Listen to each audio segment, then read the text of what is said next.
simply excited. And you act as if it were a crime. You treat us as if we are failing you every day. Mom gave a gasp. Riley, honey, let's not.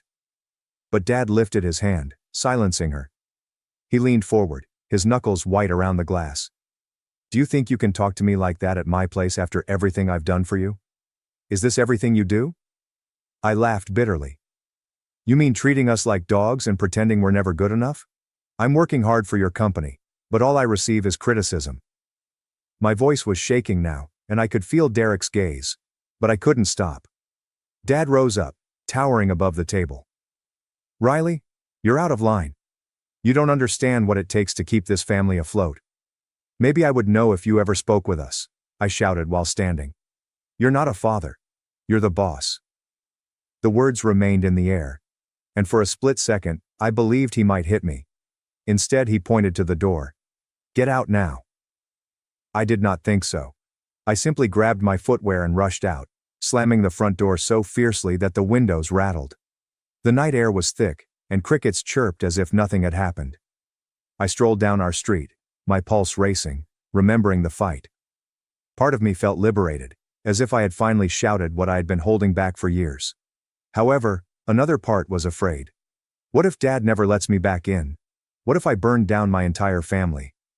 I ended up at a park a few blocks away, sitting on a bench near an empty baseball field. My phone vibrated. Mom texted, "Please come from home, Riley." He didn't mean it. I didn't respond. I wasn't ready to face him. I sat there for hours watching the stars come out, trying to figure out why Dad was so hard on us. I remembered stories Mom told me about his childhood, how his own father walked out when he was a kid, leaving his mother to raise 3 boys alone. Dad had to work early, dropping out of high school to help pay bills, which would explain why he pushed us so hard, but it didn't excuse treating us as if we were never enough. Around midnight, I heard footsteps crunching on the gravel path. My gut wrenched, anticipating a cop to instruct me to move along. Instead, it was Dad. His work jacket was hung over his shoulder, and he appeared tired, not angry, but simply exhausted. He didn't say anything at first and simply sat on the bench a few feet away. I expected a lecture, but he simply glanced at the field, his hands clasped between his knees. Finally he spoke, his voice as gentle as I had ever heard it. I used to play ball out here. Shortstop, wasn't half bad. I blinked, surprised. Dad never talked about his past. Not like that. Why'd you stop? I inquired cautiously. He shrugged, a faint sad smile pulling on his lips. Life got in the way. Had to grow up quickly. He stopped and then added, I didn't want that for you and Derek. This is why I pushed you. Perhaps I pressed too hard. I wasn't sure what to say. This was not the father I knew, who had just kicked me out. He seemed almost apologetic, but I was still angry, still hurt. You didn't simply shove, I responded, my voice taut. You made us feel as if we were failing you. Like we're not even your children, but rather projects. He flinched slightly, and I saw something flicker in his eyes. Regret, perhaps. He didn't argue or defend himself. He simply nodded, as if taking it all in. Come home, Riley, he urged calmly. We'll talk more tomorrow. I followed him back, not because I wanted to forgive him, but because I was too tired to argue any longer. The stroll was quiet, but not the typical strained silence. It seemed as if we were both trying to find out what happened next. When we returned home, Mom held me so tightly that I couldn't breathe, and Derek peeked out from his door, asking, You okay? I nodded, but my mind was spinning. Dad had shown me a crack in his armor, a glimpse of someone other than the general. But I had no idea what to do with it, or if it was even possible. The morning following our fight, I expected the house to feel like a battleground. I'd yelled at my father, called him out in a way I'd never done before, and he'd turned up in the park, not to drag me home, but to actually talk. That soft-spoken guy who mentioned playing shortstop wasn't the father I knew, and I didn't know what to think of him. Half of me wished he meant it, that he'd relax, but another half feared he'd revert to his old ways, yelling orders as if nothing had occurred. I sat in bed staring at the ceiling, wondering if last night was just a fluke or the beginning of something new. The kitchen downstairs was noticeably quieter than normal. Mom was frying pancakes, her normal cheerfulness cranked down, And Derek was scribbling on a napkin, sneaking glances at me as if I were a bomb poised to explode. Dad was sitting at the table sipping coffee, his work boots already on. I lingered in the doorway, half expecting him to begin a sermon on respect. Instead, he looked up and nodded quickly. "Morning, Riley," he remarked calmly, as if we hadn't yelled at each other 12 hours ago. I said good morning and slid into my chair, grabbing a pancake to avoid eye contact. Mom gave me a slight smile, but the air was dense. Everyone is waiting for someone to make the first move. Eventually, Dad cleared his throat. "Got a job today at the community center," he added, without looking at any of us. "They need the garden redone. Could use an extra hand." He stopped, then asked, "Riley, you in?" I froze. Fork is halfway to my mouth. Dad never invited me to work with him. He's just told me. And after last night, I assumed he would want me as far away as possible. Derek's eyes widened, and Mom's brows furrowed, but I kept my expression neutral. "Sure," I answered, attempting to seem casual as my heart was racing. Is this his method of making amends, or am I falling into a trap?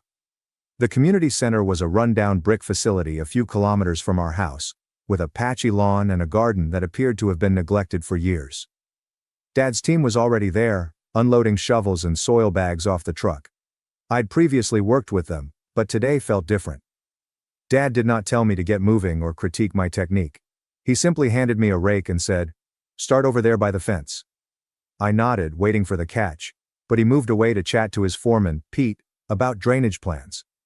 I set to work raking dead leaves and uprooting weeds. My mind is whirling. Is this his version of a peace offering? Or was he simply too tired to fight? As the morning progressed, I kept stealing looks at Dad. He was in his element, directing the crew with that strong tone, but he wasn't as severe as usual. He even laughed once when Pete tripped over a hose, a quiet giggle that I couldn't distinguish. Around midday, a woman from the community center emerged. Miss Rivera, who oversaw the after-school programs. She was short with a no-nonsense demeanor, yet her smile was warm. "This is looking amazing, Tom," she told her father. "The kids will love it," Dad said, wiping sweat from his forehead. "Just doing our job," he replied. But I noticed a glimmer of pride in his eyes.